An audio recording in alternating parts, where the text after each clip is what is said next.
Assalamualaikum warahmatullahi wabarakatuh. Rekan-rekan mahasiswa, ketemu lagi dalam perkuliahan kita yang ketujuh untuk mata kuliah ilmu negara atau State Science. Nah, pada perkuliahan yang ketujuh ini ada beberapa poin-poin penting yang akan kita bahas, misalnya tentang fungsi-fungsi negara. Nah, saya harapkan dalam pertemuan kali ini kita akan bisa meng-highlight beberapa poin-poin penting untuk selanjutnya akan kita jadikan sebagai pemantik nanti di dalam diskusi pada saat kita masuk di ruang kelas. Nah, seperti yang sudah saudara ketahui bahwa saat ini kita memasuki perkuliahan yang ketujuh. Itu artinya pada perkuliahan minggu depan kita akan memasuki ujian tengah semester ya. Ya, kita akan memasuki ujian tengah semester sehingga saya harapkan supaya saudara-saudara bisa lebih mengikuti dengan baik ya atau mempelajari kembali materi-materi yang sudah diberikan sebelumnya. Baik, kita akan memasuki perkuliahan yang ketujuh. Kali ini kita akan membahas tentang hakikat, unsur, fungsi, dan tujuan dari suatu negara. Nah, hakikat dari negara itu, ya seperti kita ketahui bahwa negara itu sangat powerful ya. Negara itu mempunyai hak untuk memaksa, kemudian monopoli, kemudian ya sifat yang mencakup untuk keduanya gitu. Nah, kalau kita lihat dari perspektif negara atau hakikat negara dari perspektif memaksa, ya sifat itu untuk mencegah adanya anarki sehingga terjadi ketertiban dan ketentraman bagi warga negara. Untuk mencapai sasaran itu harus digunakan sarana-sarana memaksa seperti polisi dan tentara. Nah, tentu tugas-tugas dan kewenangan polisi dan tentara di dalam melakukan fungsi-fungsi memaksa ini tentu harus ada legal background-nya, ya, harus didasari atas peraturan-peraturan, ya, sehingga nanti polisi atau tentara di dalam menjalankan tugasnya itu uh, tidak melanggar aturan-aturan atau tidak menyimpangi aturan-aturan yang seharusnya dibuat dalam suatu negara. Kemudian yang kedua, negara itu juga mempunyai sifat monopoli. Kita ketahui bahwa negara mempunyai monopoli kekuasaan dan menetapkan tujuan bersama dari rakyat. Nah, kemudian antara kedua ini harus digabung menjadi satu atau kita sebut sebagai all embracing. Nah, semua peraturan perundang-undangan pemerintah, ya baik itu larangan, ya verbot, ya berlaku untuk semua orang, ya. Atau biasa juga kita menyebut dengan istilah equality before the law, artinya semua orang bersamaan kedudukannya di depan hukum. Kemudian tidak pandang bulu, semua warga negara biasa dan pejabat, ya. Amsdrager.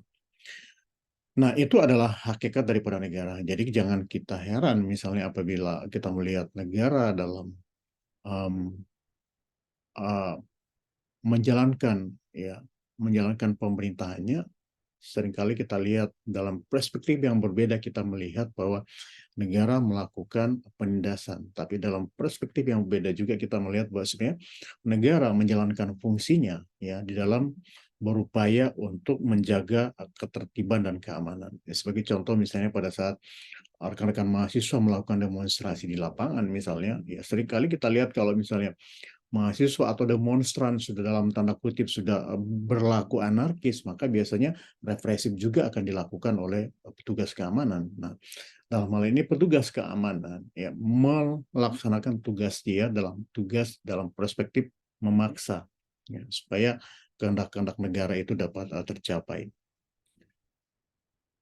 Nah, kemudian apa unsur-unsur negara?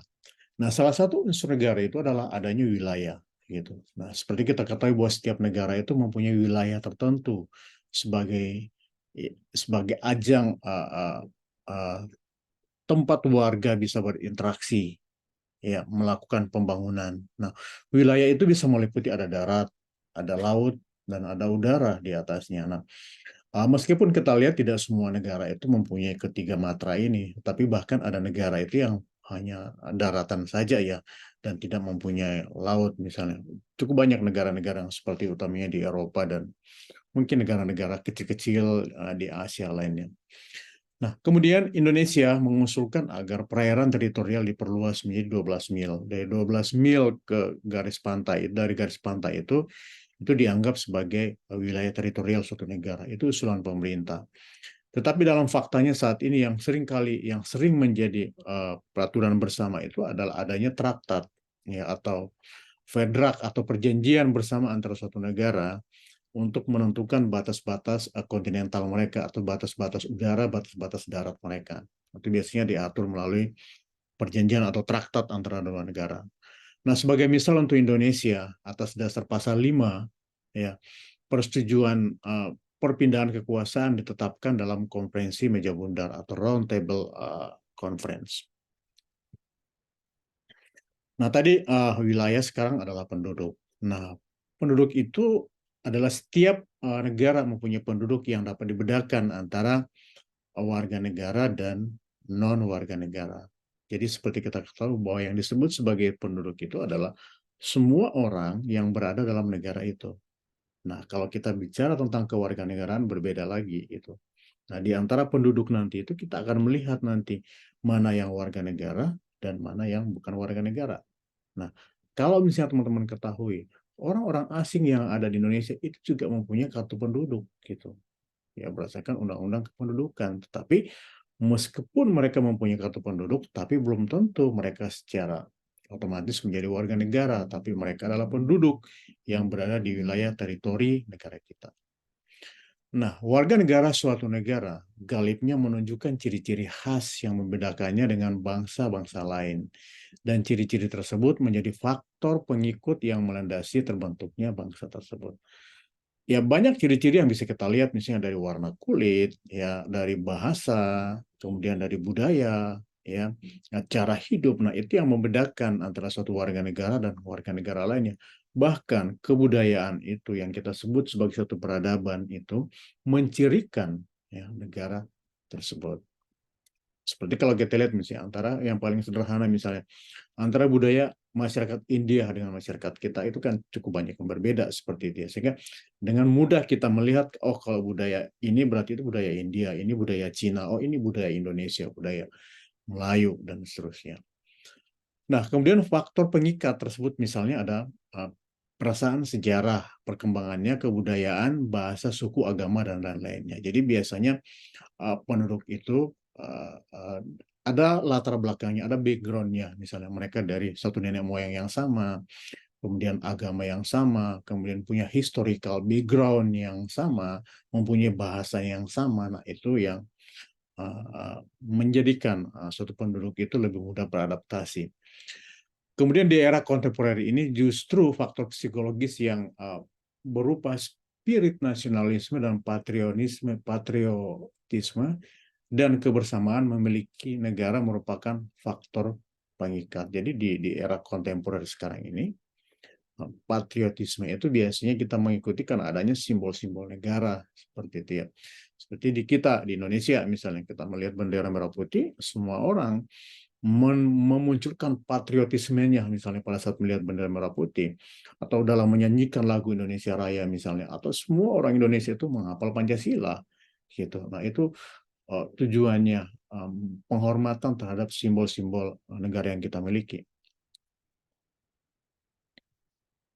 Nah, kemudian penduduk ya menurut Ernest Renan menandaskan bahwa pemersatu bangsa bukanlah kesamaan bahasa ataupun kesamaan suku bangsa, akan tetapi tercapainya suatu hasil gemilang di masa lampau atau keinginan untuk mencapai lagi di masa depan. Jadi betul apa yang dikatakan oleh Ernest Renan itu bahwa penduduk dalam suatu negara itu tidak semata-mata disebabkan karena mempunyai latar belakang sosial yang sama tadi, suku dan seterusnya. Tapi bisa juga ada background sejarah yang menyebabkan mereka ada dalam bersatu ya. Misalnya seperti Indonesia misalnya. Kita pernah gemilang misalnya untuk merebut kemerdekaan dari penjajah pada saat itu. Nah, spirit-spirit itulah yang mungkin yang kedepannya akan dibangun lagi untuk mencapai sukses-sukses yang baru yang menyamakan tadi dengan sukses mendeklarasikan kemerdekaan 17 Agustus 1945 itu dijadikan sebagai suatu spirit untuk next kita melakukan upaya-upaya besar lainnya atau usaha-usaha besar untuk mencapai kebahagiaan untuk warga negara. Nah, kemudian pemerintahan yang berdaulat, ini yang ketiga, yang tadi wilayah, kemudian yang kedua penduduk, kemudian yang ketiga sekarang pemerintahan yang berdaulat. Nah, pemerintahan yang berdaulat dan berkuasa atas seluruh wilayah dan rakyatnya adalah unsur mutlak di suatu negara. Nah, pemerintahan atau negara lain tidak berkuasa atas wilayah dan rakyat negara tersebut. Nah, pemerintahan yang berdaulat mempunyai kekuasaan dalam dan luar negeri. Berdaulat artinya mempunyai legalitas, ya, diakui secara legalitas oleh semua warga negara, oleh semua struktur pemerintahan, bahkan diakui oleh negara lain. Ya, itu sebabnya negara ya harus mempunyai hubungan diplomatik dengan negara lain. Itu sebabnya di beberapa negara itu kita mempunyai kantor-kantor kedutaan atau konsulat. Ya. Tujuannya adalah untuk membangun komunikasi dengan negara-negara lain sehingga kita mendapatkan pengakuan secara internasional. Ya, karena banyak negara misalnya yang sudah mendeklarasikan bahwa mereka merdeka, tetapi tidak mendapatkan pengakuan dari negara lain, maka tetap aja itu tidak disebut sebagai suatu negara yang utuh. Ya. Nah, kemudian kedaulatan dalam arti yang sempit. Ya. Kedaulatan itu kita bisa melihat dalam dua perspektif. Kedaulatan dalam arti yang sempit dan kedaulatan dalam arti yang luas. Kalau kita lihat kedaulatan dalam arti yang sempit, itu artinya pemerintahan yang berdaulat dalam arti sempit adalah sekedar sebagai alat kelengkapan negara yang hanya menjalankan fungsi pemerintahan, seperti kepala negara atau lembaga eksekutif yang menjalankan undang-undang sesuai yang dibuat oleh lembaga legislatif. Jadi maknanya sempit. Jadi kita hanya melihat misalnya pemerintahan itu menjalankan roles-nya, melaksanakan peraturan perundang-undangan. Dalam hal ini eksekutif, karena peraturan dibuat oleh DPR, legislatif, maka eksekutif bertugas untuk menjalankan peraturan perundang-undangan. Kalau hanya melihat perspektif itu, ya atau kegiatan itu, maka kita hanya menyebut bahwa itu disebut sebagai suatu kedaulatan dalam arti yang sempit. Nah, apa makna kedaulatan dalam arti yang luas? Nah, pemerintahan yang berdaulat dalam arti yang luas adalah gabungan dari alat-alat kelengkapan negara yang memegang kekuasaan, baik itu lembaga legislatif, eksekutif, maupun yudikatif bersatu. Ya, ada hubungan interkoneksi, interkorelasi antara lembaga-lembaga itu. Nah, ketiga lembaga-lembaga itulah yang bekerja sama menjalankan pemerintahan suatu negara sesuai dengan fungsi mereka masing-masing. Nah, di situ misalnya kita melibatkan, kalau di Indonesia karena kita tidak punya Perdana Menteri, maka kita akan melibatkan misalnya menteri-menteri, kemudian kepala-kepala daerah misalnya, ada TNI Polri yang dilibatkan. Nah, itu yang disebut sebagai kedaulatan dalam arti yang luas, artinya melibatkan semua komponen negara di dalam menjalankan pemerintahan. Nah, kalau begitu apa tujuan daripada satu negara? Nah, semua negara di dunia ini sebelum didirikan negaranya, lebih dahulu diarahkan untuk memikirkan mengenai apa dan bagaimana kelak dapat dijadikan tujuan negara itu. Itu sebabnya semua negara itu mempunyai konstitusi. Nah, dalam konstitusi itulah dijelaskan visi dan misi dari suatu negara. Apa tujuan dibuatnya suatu negara itu ada dalam visi dan misi suatu negara itu. Nah, kalau menurut Kranenburg, tujuan negara bukan hanya sekedar memelihara ketertiban hukum, melainkan juga aktif mengupayakan kesejahteraan warga negaranya. Upaya mencapai tujuan-tujuan tersebut harus dilandasi keadilan dan keseimbangan. Jadi negara itu tidak hanya cukup berfungsi sebagai penjaga malam, ya, penjaga ketertiban saja, tetapi juga negara itu harus berperan aktif dalam meningkatkan kesejahteraan.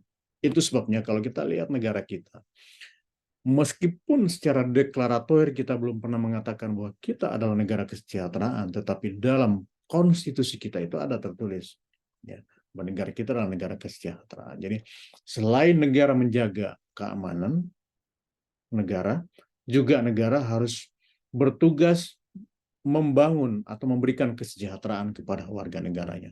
Itulah tujuan didirikannya suatu negara. Nah, kemudian tujuan negara yang berkaitan dengan tujuan akhir manusia.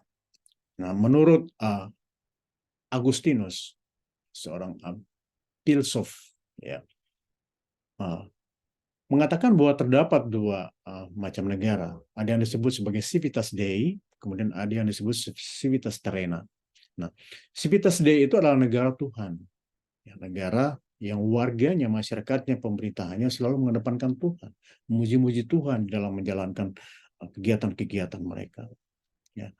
Kemudian ada yang disebut sebagai civitas terrena. Civitas terrena itu adalah negara dunia yang membawa kesengsaraan dan kekacauan karena tidak berdasar pada ajaran Tuhan. Nah, apabila rakyat suatu negara ingin merasa aman dan sejahtera dan memiliki kekuasaan yang langgeng, yang yang panjang, ya, maka civitas terrena harus mengikuti dan mengabdi kepada civitas Dei. Jadi civitas terrena dan civitas Dei itu harus dijadikan sebagai satu kesatuan dan saling melengkapi. Nah, sedangkan menurut tokoh filsuf Islam seperti Ibnu Taimiyah menegaskan bahwa tujuan sebuah negara itu harus tunduk atau menurut hukum syariah. Hukum syariah itu hukum Islam. Ya, nah, tujuan tersebut berupaya menyempurnakan akhlak manusia, menegakkan keadilan dan kebenaran semua makhluk, mewujudkan kemakmuran dan kesetaraan. Ini adalah dua perspektif, gitu ya. Yang kedua, menurut Santo Agustinus, ya Agustinus juga adalah seorang pastor, seorang pemuka agama. Kemudian tentu Ibnu Taimiyah itu adalah merupakan filsuf filsafat Islam, gitu ya. Nah, kemudian menurut Nicola Machiavelli, apa tujuan negara? Mengatakan bahwa tujuan dari sebuah negara adalah ketertiban, keamanan, dan ketentraman. Tujuan tersebut dapat dicapai apabila adanya kekuasaan yang absolut dalam sistem pemerintahan yang sentral. Kalau kita lihat tujuan negara berdasarkan Nicola Machiavelli ini semata-mata memproyeksikan negara hanya sebagai negara penjaga malam, ya, yang hanya menjaga ketertiban dan keamanan dan ketentraman masyarakat saja, gitu. Kemudian tujuan kemakmuran. Nah, teori mengenai tujuan negara yang berupa tujuan kemakmuran terbagi menjadi teori tujuan kemakmuran negara, kemakmuran individu, dan kemakmuran rakyat. Gitu. Nah, pada teori tujuan kemakmuran rakyat, isi dan ketentuan hukum harus mengutamakan kemakmuran rakyat. Dalam melaksanakan tujuan ini, pemerintah tidak lagi tercatat pada bentuk formal daripada undang-undang. Misalnya, dalam keadaan bencana alam, pemerintah dapat langsung memberikan bantuan kepada rakyatnya tanpa harus menunggu adanya undang-undang yang mengatur tentang hal ini. Ya. Tetapi dari dalam perspektif kita di negara Indonesia, memang apabila ada suatu terjadi hal yang memaksa, ya, hal kontingensi misalnya, kemudian hal-hal itu belum diatur dalam peraturan perundang-undangan, maka memang ada peluang buat pemerintahan kita itu untuk membuat peraturan perundang-undang, membuat peraturan-peraturan, ya, dalam keadaan kekosongan hukum, ya, dan itu diatur di dalam um, hukum administrasi negara kita, ya. Nah, semakin majunya zaman, maka semakin maju pula pikiran manusianya. Pada abad ke-19 dan ke-12, begitu tujuan, ya, negara yang mengutamakan adanya keamanan negara, pertahanan negara, dan pemerintahan dalam negeri. Nah, apa fungsi negara kalau begitu? Nah, dalam sejarah perkembangannya, fungsi sering diartikan dengan paham atau isme yang dibantu oleh suatu negara. Jadi isme yang dianut negara menentukan fungsi apa yang harus diberikan kepada negara yang bersangkutan. Nah, di berikutnya kita akan menyampaikan beberapa isme-isme yang hidup di berbagai belahan bumi. Pertama, paham individualisme. Nah, menurut paham ini, negara difungsikan untuk memelihara, menjamin ketertiban keamanan individu dan masyarakat, sehingga negara bagaikan penjaga malam. Ya, pada fase ini berlaku semboyan, laissez-faire. atau laissez-aller. Ya. Negara dibangun atas doktrin masyarakat yang pada dasarnya mampu mengurusi dirinya sendiri, dan negara baru akan menolong apabila usaha-usaha yang dilakukan masyarakat itu mencapai jalan buntu atau mencapai kegagalan. Nah, bagaimana dengan sosialisme? Saya memandang bahwa Muhammad Hatta itu adalah seorang tokoh nasional yang berpaham sosialisme. Nah, paham yang menghendaki intervensi pemerintah seluas-luasnya. Jadi paham sosialisme ini menghendaki supaya segala hal yang menyangkut hajat hidup orang banyak itu diintervensi oleh pemerintah. Ya, sehingga negara itu merupakan satu-satunya organisasi yang dapat mewujudkan cita-cita masyarakat, gitu. Sehingga semua aktivitas ditujukan untuk kesejahteraan bersama. Nah, itu yang disebut juga sebagai kolektivisme. Ya. Kolektivisme itu sering dipadankan dengan istilah sosialisme. Nah, bagaimana dengan komunisme? Mirip-mirip dengan sosialisme. Ya. Tapi kalau kita lihat misalnya, perbedaan yang signifikan antara sosialisme dan komunisme itu adalah merupakan salah satu bentuk sosialisme. Jadi komunisme itu disebut sebagai bentuk sosialisme yang khusus bertujuan memperluas fungsi negara dan menuntut penguasaan bersama alat-alat produksi. Adapun perbedaannya, kalau komunisme itu membenarkan tercapainya tujuan secara revolusioner. Jadi hal-hal dilakukan secara revolusioner. Tetapi dalam sosialisme itu, ya mereka masih menerima suatu evolusi, perubahan secara gradual. Ya, itu masih diharapkan dalam negara-negara yang menganut sistem sosialisme. Nah, bagaimana dengan negara-negara yang menganut sistem fasisme? Nah, sistem fasisme ini memandang negara dipersamakan dengan makhluk hidup lainnya yang terpisah dari kehendak warga negaranya. Selain itu, menghendaki agar semua alat-alat produksi dikuasai oleh negara. Nah, kita lihat misalnya negara-negara yang pernah menganut atau disebut sebagai negara fasis itu seperti Hitler, Jerman, Nazi, Mussolini dari Italia, ya, Jenderal Veron dari Argentina. Nah, itu salah satu pemerintahan-pemerintahan yang sangat fasis. Nah, itulah yang dapat saya sampaikan. Ya, saya harapkan saudara-saudara mahasiswa bisa memperdalam sendiri materi-materi yang saya sudah sampaikan ini, bisa menggunakan pendekatan-pendekatan dengan mempelajari buku-buku yang relevan dengan itu, atau juga melalui googling di media sosial, ya, untuk bisa menambah khasana pengetahuan tentang ilmu negara, khususnya tadi materi yang kita sampaikan tentang unsur dan fungsi-fungsi negara. Demikianlah yang dapat saya sampaikan. Saya harapkan saudara-saudara tetap semangat belajar dan sampai ketemu di dalam pada perkuliahan berikutnya. Terima kasih. Assalamualaikum warahmatullahi wabarakatuh.